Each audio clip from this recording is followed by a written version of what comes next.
Ya, bismillahirrahmanirrahim. Assalamualaikum warahmatullahi wabarakatuh. Selamat Waalaikumsalam. malam, Waalaikumsalam. salam sejahtera untuk kita semua.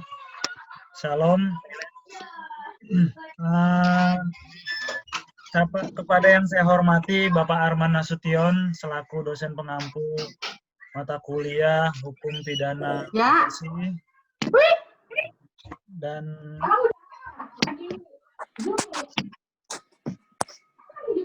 Mute dulu kali ya, Ref.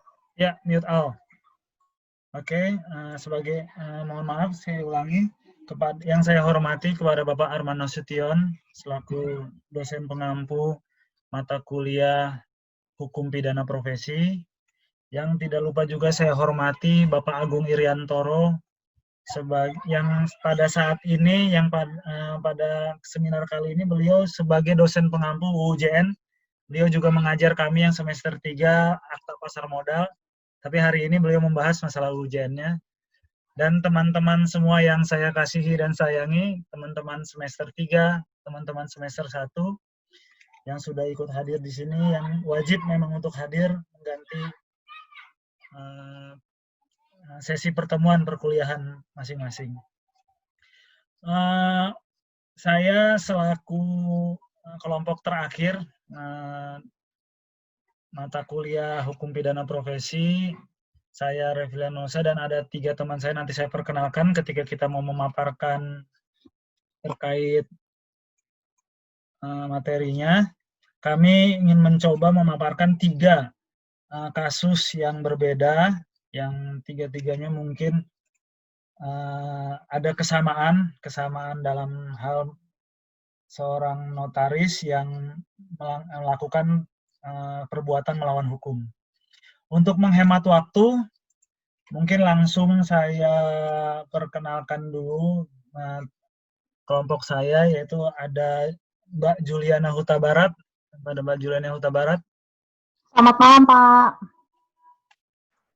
Selanjutnya kepada Mbak Novianti. Selamat malam, Pak. Dan selamat malam rekan-rekan semua. Dan kepada Mbak Ong Komariah.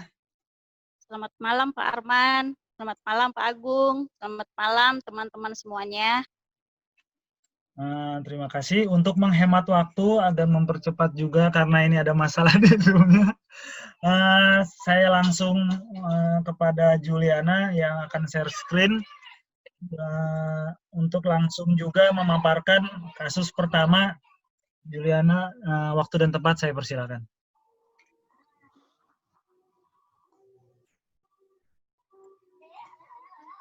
Baik. Selamat malam Pak Agung, selamat malam Pak Arman. Mohon izin saya memaparkan kasus pertama. Seperti yang Refli bilang tadi, bahwa kasus-kasus yang kami paparkan sebenarnya ada kemiripan dengan yang telah dipaparkan oleh teman kami pada sesi sebelumnya. Jadi di sini kami hanya refreshment atau resume dari semua kasus-kasus yang telah dipaparkan. Nah, kasus pertama yang akan kami paparkan adalah mengenai tindak pidana menyuruh memasukkan keterangan palsu ke dalam akta otentik. Dalam kasus ini kami mengangkat satu isu, yaitu problematika pranotaris menguji kebenaran data atau keterangan yang dihadapkan kepada notaris. Nah, dalam setiap case kami akan membagi beberapa step penjelasan. Yang pertama adalah kronologi, kemudian dakwaan dan pembelaan, kemudian putusan-putusan hakimnya, kemudian analisa dari kelompok kami mengenai pelanggaran apa saja yang dilakukan oleh notaris atau PPAT, baik di sisi UJN atau KUHP-nya, lalu kesimpulan. Untuk kasus pertama, kita mulai dengan kronologinya. Nah, kasus ini terjadi di Yogyakarta, wilayah kerja Yogyakarta, berawal dari tahun 1998, di mana ada 2 kakak adik bernama Yusuf Ahmadi dan Ahmad Nuryadi yang memiliki warisan tanah dari orang tuanya, bermaksud ingin menghibahkan kepada adiknya bernama Rita. Nah, dengan maksud tersebut, kedua kakaknya ini mendatangi notaris Johar-Ningsih, dan di Johar-Ningsih entah kenapa maksud dan kehendak mereka untuk membuat hibah malah direalisasikan dengan pembuatan akta perikatan jual beli. Dan pada saat itu yang menandatangani hanya para pemilik dan disetujui oleh istri-istrinya, tidak ditandatangani oleh pembeli. Dalam hal ini adalah Ansori suami siri dari Rita Sofiati. Mungkin di kasus ini terlalu banyak pihak karena memang melibatkan beberapa banyak pihak lah. Nah, tapi di Johar Dingsi ini APJB ini tidak dieksekusi menjadi AJB karena memang tidak ditandatangani oleh pembeli. Dan akhirnya beberapa waktu kemudian si yang mengaku sebagai pembeli Ansori mengambil seluruh berkas yang sudah diserahkan kepada Notaris Johar Dingsi. Lalu berjalannya waktu di 2010 Ansori mendatangi Notaris Hamdani Abdul Qadir yang dalam hal ini akan menjadi tersangka dan terdakwa.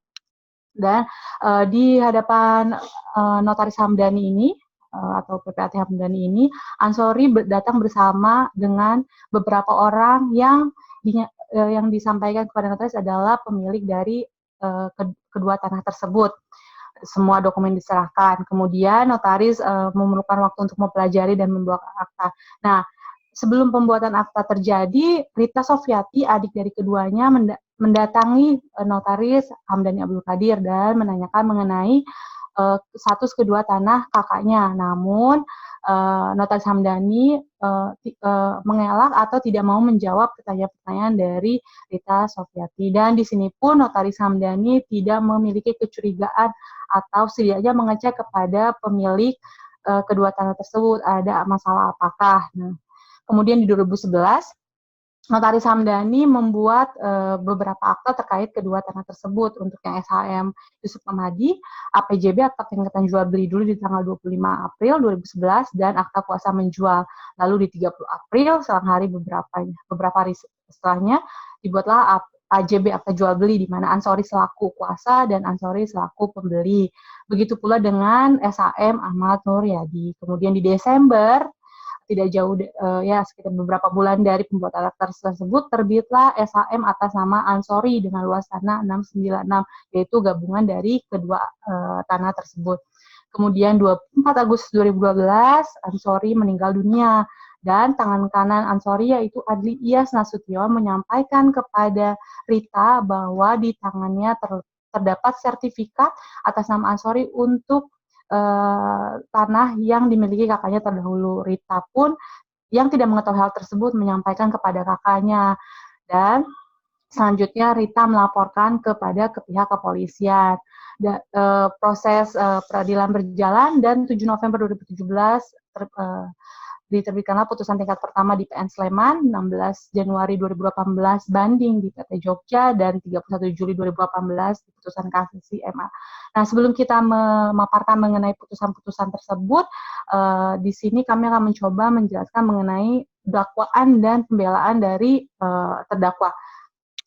Nah, dakwaan JPU terhadap kasus ini ada beberapa alternatif, ada 3 alternatif.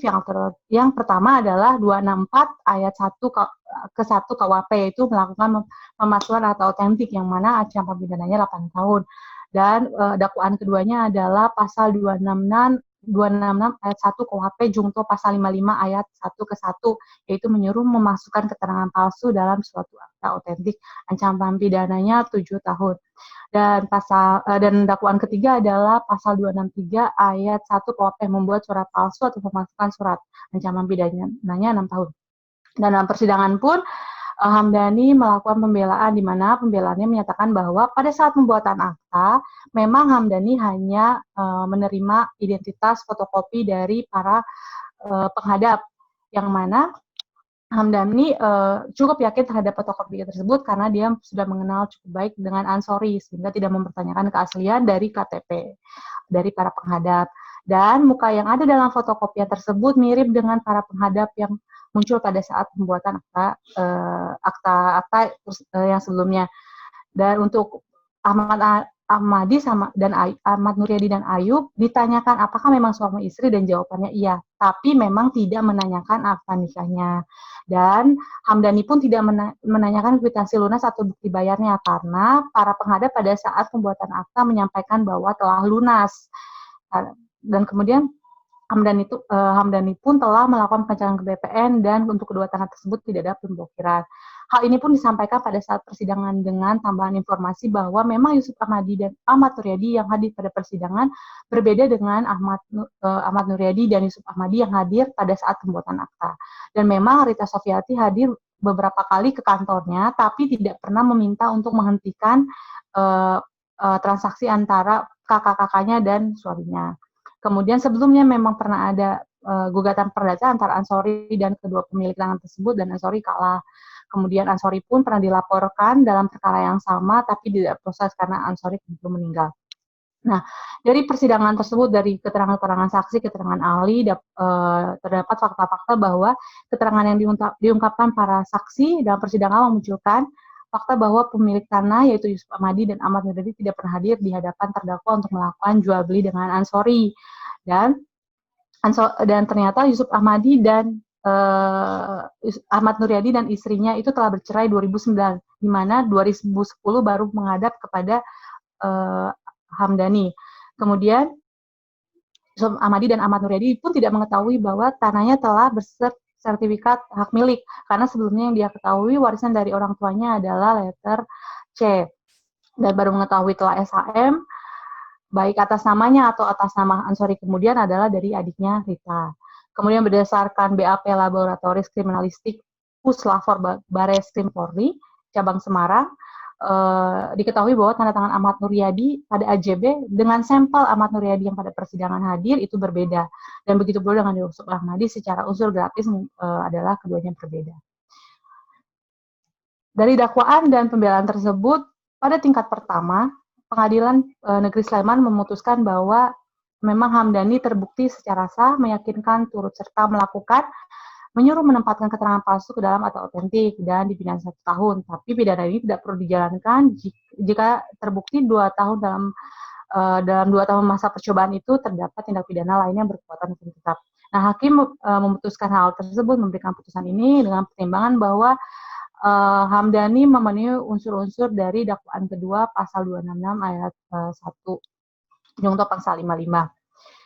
Kemudian di tingkat karena berdasarkan putusan tingkat pertama tersebut, JPU melakukan permohonan banding, dan permohonan banding tersebut diterima oleh Pengadilan Tinggi Jogja, di mana Pengadilan Tinggi Jogja menyatakan bahwa memang Hamdani terbukti secara sah, meyakinkan bersalah melakukan tindak pidana. Cuman redaksi dari putusan dari Pengadilan Negeri memang harus diperbaiki, yaitu menjadi menyuruh memasukkan keterangan palsu ke dalam atau otentik, bukan turut serta melakukan.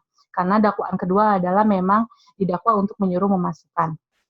Nah, namun secara yudefaksinya telah sesuai. Kemudian terdakwa Hamdani merasa keberatan atas putusan-putusan tersebut, dia mengajukan kasasi ke Mahkamah Agung, dan kasasi tersebut ditolak karena alasan kasasinya adalah keberatan terdakwa terhadap hasil dari pembuktian, karena menurut hakim ini bukan ranah judek juris tapi judek faksi. Dan yudefaksi terhadap putusan tingkat pertama atau tingkat kedua pun telah sesuai dengan hukum, tidak bertentangan hukum. Nah, menurut kelompok kami, dari paparan kasus tersebut, Notaris Hamdani selain melanggar KUHP yang tadi didakwakan oleh JPU 264, 266 Junto ayat 55, pasal 263, dia pun menurut kelompok kami melanggar Undang-Undang Jabatan Notaris, terutama mengenai dia tidak melakukan pengecekan fotokopi KTP dengan aslinya, maupun tidak menanyakan mengenai akta nikah dari suami istri. Yang mana kalau dilihat dari Undang-Undang Jabatan Notaris, pasal 16 ayat 1 butir A, notaris itu dituntut dalam menjalankan jabatannya, wajib bertindak amanah, jujur, seksama, mandiri, tidak berpihak, dan menjaga kepentingan pihak yang terkait dalam perbuatan hukum. Di sini notaris tidak sama memintakan fotokopiannya, terus tidak bersifat mandiri atau tidak berpihak karena berkeyakinan telah mengenal Ansori, dan tidak menjaga kepentingan pihak terkait, yaitu tidak melakukan pengecekan kepada pemilik ketika ada Rita yang mengajukan keberatan ke kantornya. Kemudian kalau dilihat dari permintaan Hamdani untuk meminta persetujuan istri para pemilik tanah, menurut kami ini tidak cermat, karena sesuai pasal 35 Junto 36 Undang-Undang Perkawinan bahwa harta yang diperoleh dari dari warisan adalah termasuk kategori harta bawaan. Kalau harta bawaan kan berarti dia secara mandiri memang berwenang untuk melakukan pengalihan atas harta tersebut. Nah, kesimpulan dari kelompok kami terkait isu ini adalah Hamdani dinyatakan bersalah, pasal 266 adalah menurut kelompok Junto pasal 55 adalah sudah tepat karena tidak meminta dokumen asli. Dan kesalahan ini memang tidak bisa ditoleransi sebagai notaris, karena memang notaris harus menjalankan kewajibannya dengan berpedoman pada UJN, yaitu cermat dan melakukan pencocokan asli dan fotokopinya. Selain itu, terlepas dari putusannya yang dinyatakan bersalah, sesuai dengan pertimbangan hakim di tingkat pertama, terkait unsur menyuruh melakukan, hakim menyatakan bahwa menyuruh melakukan itu harus ada dua pihak setidaknya, yaitu yang menyuruh dan disuruh. Di sini Hamdani dijatuhi 266 pasal 55 yang dipredikatkan adalah menyuruh. Jika Hamdani yang menyuruh, maka yang disuruh siapa? Pada faktanya Hamdanilah yang melakukan pembuatan akta tersebut. Itu menjadi pertanyaan kelompok kami. Kemudian dan kalau misalnya seorang notaris telah hati-hati atau telah cermat, apakah memang notaris itu akan terlindungi secara hukum? Karena menurut kami terkait pengecekan asli dokumen dengan salinan, notaris itu memiliki keterbatasan karena notaris itu hanya mengecek apa yang dihadapkan padanya, tidak memiliki kapabilitas untuk mengetahui bahwa substansinya benar atau tidak. Untuk kasus pertama yang didapat dipaparkan seperti itu, tapi ada tambahan catatan bahwa ternyata notaris Hamdani Abdul Qadir ini pernah juga dijerat beberapa kasus yang mirip-mirip terkait jabatannya, yaitu tahun 2011 terbukti secara sah bersalah meyakinkan bersalah tindak pidana bersama-sama menggunakan surat-surat palsu dan dipidana penjara 6 bulan. Kemudian di 2018 pun sama, dia terbukti secara sah dan meyakinkan bersalah tindak pidana pemalsuan surat penjara 1 tahun. Untuk yang kasus pertama telah ingkrah, yang kasus kedua belum ingkrah karena pada tahun 2018 yang kami temukan bahwa notaris Hamdani telah meninggal dunia. Sekian untuk kasus Yogyakarta, saya kembalikan kepada moderator. Ya, terima kasih rekan Juliana Huta Barat atas pemaparan pertamanya. Langsung saja untuk pemaparan kasus kedua kepada Mbak Novianti. Waktu dan tempat saya persilakan. Baik, terima kasih Mas Refli selaku moderator. Selamat malam Pak Agung, selamat malam Pak Arman. Mohon izinnya Pak untuk memaparkan perkara yang kedua. Perkara yang kedua ini adalah tindak pidana penggelapan. Notaris bertindak sebagai perantara calo transaksi jual beli hak milik atas tanah. Notaris di sini terdakwa yaitu Notaris Maya Sofianingrum dan pelapor atau saksinya adalah Insinyur Suparti. Kronologinya adalah sebagai berikut. 5 September 2013, Insinyur Suparti, pemilik 2 bidang tanah TSHM 28 29 Kelurahan Wates, berniat menjual tanahnya tersebut. Dan Notaris Maya akan menawarkan tanah tersebut dan terjadilah kesepakatan surat kuasa tertanggal 5 September 2013 antara Notaris Maya dengan Insinyur Suparti. Pada tanggal 11 November 2013, Notaris Maya mendapatkan calon pembeli, yaitu Iwan Handoyo. Dan pada tanggal 16 Desember 2013, Insinyur Suparti dan Iwan Handoyo bersepakat mengadakan transaksi jual beli tanah dan dituangkan pada Akta Kesepakatan Jual Beli nomor 150L 2013, APJB nomor 2 dan nomor 3, dan Akta Kuasa Jual nomor 4 dan nomor 5, yang mengatur harga objek jual beli, yaitu 43 miliar 875 juta rupiah. Dan pembayaran dilakukan secara bertahap. Dalam kurun waktu 3 November 2013 sampai dengan 7 Maret 2014, Iwan Handoyo melakukan pelunasan atas harga objek jual beli tersebut secara bertahap, namun membayarkannya mentransfer ke rekening Notaris Maya.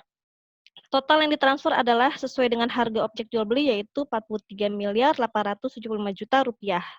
Selanjutnya, dalam kurun waktu 18 Desember 2013 sampai dengan 14 Februari 2014, Notaris Maya telah meneruskan uang tersebut kepada Insinyur Suparti selaku penjual secara bertahap sebesar 26 miliar 215 juta rupiah, sehingga terdapat kekurangan sebesar 17 miliar 659 juta 467 ribu rupiah yang belum diserahkan Notaris Maya. Karena tidak terdapat penyerahan atas pelunasan tersebut, maka Suparti melaporkan Notaris Maya Sofia atas dugaan penggelapan. 3 Mei 2018 terbit putusan Pengadilan Negeri Balik Bandung tingkat pertama dan 25 September 2018 putusan Mahkamah Agung pada tingkat kasasi. Selanjutnya adalah pembacaan dakwaan vs pembelaan. Kelompok kami mengangkat isu yaitu keterlibatan notaris pada hubungan keperdataan klien adalah bentuk servis yang baik atau over service yang melebihi kewenangan. JPU mendakwa Notaris Maya dengan dakwaan tunggal, yaitu pasal 372 KUHP penggelapan dengan ancaman pidana selama 4 tahun. Terdakwa melakukan pembelaan pada saat persidangan, menyatakan bahwa 3 unsur delik pasal 372 KUHP tidak terpenuhi karena tidak ada niat menahan uang Insinyur Suparti Anwar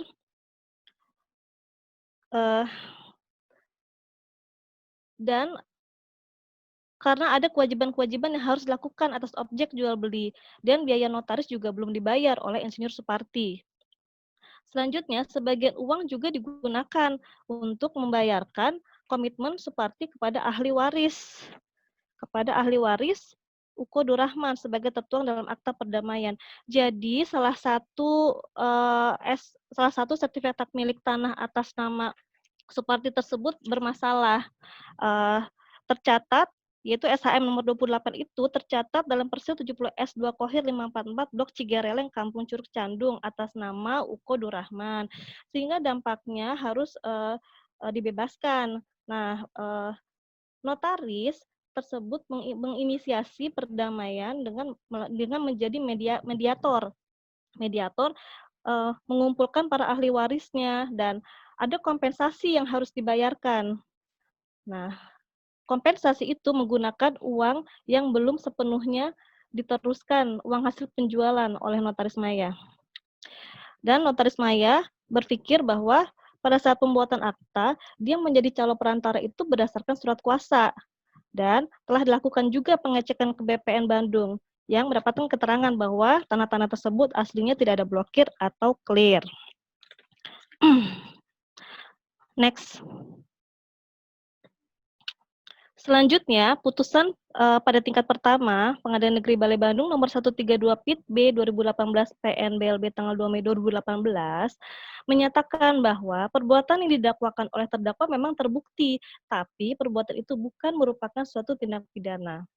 Sehingga unsur-unsur pasal 372 KUHP didakwakan oleh JPU itu tidak terpenuhi. Melepaskan terdakwa dari segala tuntutan hukum, memulihkan hak terdakwa dalam kemampuan, kedudukan, harkat, serta martabatnya, memerintahkan terdakwa dikeluarkan dari tahanan di rumah tahanan negara. Menurut majelis hakim, tindakan terdakwa itu masih termasuk konteks menjalankan kewajiban sebagai kuasa yang secara hukum masuk lingkup perkara perdata. Sehingga uraian tentang melawan hukum pidananya itu terlalu prematur. Pada tingkat kasasi, akhirnya JPU mengajukan upaya hukum ke tingkat kasasi.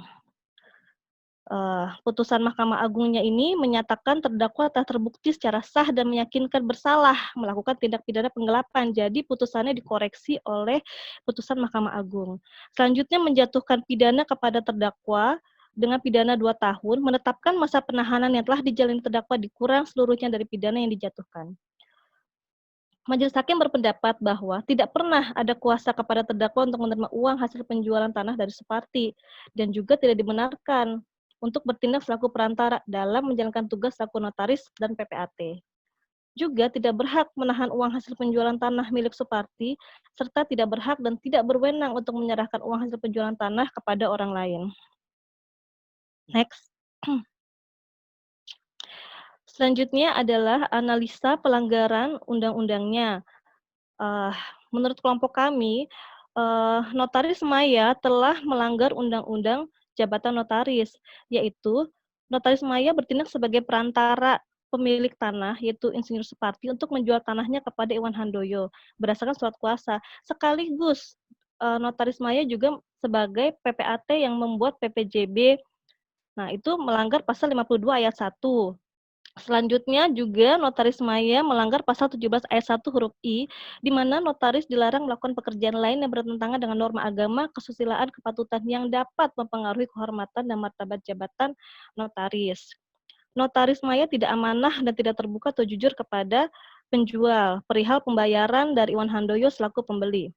Pasal 16 ayat 1 huruf A, dalam menjalankan jabatan notaris itu bertindak amanah, jujur, saksama mandiri, dan tidak berpihak, dan menjaga kepentingan pihak yang terkait dalam perbuatan hukum. Selanjutnya, notaris yang bertindak selaku mediator atas sengketa Suparti dengan ahli waris, ini yang tadi tanahnya bersengketa, ada salah satu tanahnya yang ternyata atas nama Ukodur Rahman, itu kan membuat akta perdamaian. Di sini notaris bertindak selaku mediator. Namun di samping selaku mediator, dia juga bertindak sebagai seolah-olah mewakili ahli waris Ukodur Rahman tersebut. Sehingga notaris maya melanggar pasal 16 ayat 1 huruf A, karena dalam menjalankan jabatannya notaris wajib tidak berpihak. Sehingga dalam hal ini notaris maya juga melanggar pasal 3 ayat 4 Kode Etik Notaris. Untuk pelanggaran KUHP-nya sesuai dengan yang didakwakan oleh JPU dan telah diputuskan oleh Mahkamah Agung, yaitu pasal 372 KUHP tentang penggelapan. Namun, kelompok kami berpendapat, selain didakwa dengan pasal 372 KUHP, seharusnya notaris maya juga bisa didakwa atas pasal 374 penggelapan karena kekuasaan atau profesi, di mana penggelapan yang dilakukan oleh orang yang penguasaannya terhadap barang disebabkan karena ada hubungan kerja, atau karena pencarian, atau karena mendapat upah, untuk itu diancam dengan pidana penjara paling lama 5 tahun. Next. Pada akhirnya, dalam kesimpulan, kelompok kami berpendapat bahwa notaris sebagai pejabat umum dalam melaksanakan jabatannya harus senantiasa berpedoman kepada peraturan perundang-undangan yang berlaku dan kode etik jabatan notaris PPAT. Dalam kasus ini, sejak awal notaris telah melakukan peranan yang melebihi kewenangannya, yaitu dengan menjadi perantara calo jual beli tanah, mediator dalam sengketa terkait objek jual beli, menerima uang penjualan objek jual beli, menggunakan uang hasil penjualan objek jual beli tersebut baik untuk kepentingannya sendiri, langsung honornya langsung dipotong gitu ya, maupun untuk pengurusan sengketa permasalahan objek jual beli, yaitu yang pembayaran kompensasi kepada ahli waris tadi. Serta notaris maya juga membuatkan beberapa akta terkait jual beli tersebut. 2. Memang tidak terdapat larangan dalam UU JN bahwa notaris tidak boleh menjadi perantara dan mediator. Namun dalam hal ini, notaris juga terlibat dalam pembuatan akta-akta terkait proses jual beli tanah tersebut. Sehingga posisi notaris menjadi tidak netral karena seolah-olah mewakili kepentingan pihak penjual dalam pembuatan akta-aktanya. Keputusan Hakim Mahkamah Agung menurut kelompok kami dinilai sudah tepat, yang telah menyatakan terdakwa bersalah melakukan tindak pidana penggelapan pasal 372 KUHP dan menghukum terdakwa dengan pidana penjara selama 2 tahun.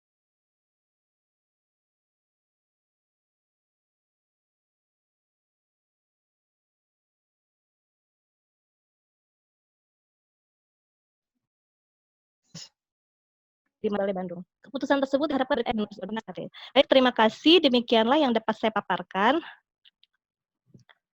Selanjutnya saya kembalikan kepada moderator. Ya, terima kasih rekan Ranovianti atas pemaparannya.